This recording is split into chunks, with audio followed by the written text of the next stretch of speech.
এই জীবন শুধু বেঁচে থাকার চেয়ে বাঁচা জীবন উদযাপন করাই শ্রেয়। জীবনের আনন্দ, বেদনা, দুঃখ, কষ্ট, সুখ, ভালোবাসা সবকিছু নিয়েই আজকের এই জীবন। জন্মদিনের দিন নিজেই ফেসবুকে শুভেচ্ছা জানিয়ে এমনটাই লিখেছেন চিত্রনায়িকা পরীমনি।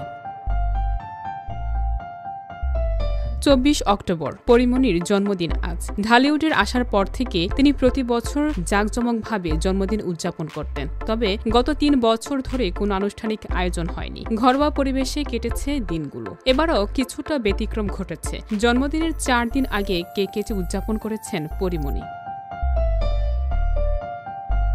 পরীমনি নিজের পোস্টে আরও জানিয়েছেন, এবারে জন্মদিনে পাশে ছিলেন অর্ক নামে একজন ব্যক্তি। সামাজিক যোগাযোগ মাধ্যমে অনেকেই জানতে চেয়েছেন অর্ক কে এবং সম্পর্কটি কি। পরে পরীমনি স্পষ্ট করেছেন, অর্ক একজন মেকআপ আর্টিস্ট, যার সঙ্গে পরিচয় কাজের সুবাদে। ঢাকায় তিনি একাই থাকেন এবং তাদের বাসাও একই এলাকায়।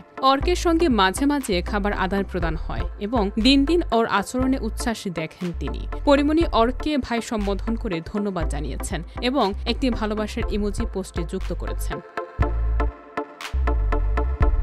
পরীমনি জানিয়েছেন, এভাবেই এবারে জন্মদিন উদযাপন হয়েছে। দেশের বাইরে থাকার কারণে তিনি আগে ভাগে কেক কেটে উদযাপন করেছেন। সামাজিক যোগাযোগ মাধ্যমে জন্মদিনে কিছু ছবি প্রকাশ করে তিনি ভক্ত ও অনুরাগীদের মনে করিয়ে দিয়েছেন দিনটির গুরুত্ব। 2015 সালে ভালোবাসার সীমাহীন সিনেমার মাধ্যমে বড় পর্দায় অভিষেক ঘটে পরীমনির। এরপর তিনি ধারাবাহিকভাবে চলচ্চিত্র ও ওয়েব সিরিজে কাজ করছেন। সর্বশেষ অভিনয় করেছেন অনম বিশ্বাসের ওয়েব সিরিজ রঙ্গিলা কিতাবে এবং বর্তমানে মুক্তির অপেক্ষায় আছে তার নতুন ছবি ডোডোর গল্প।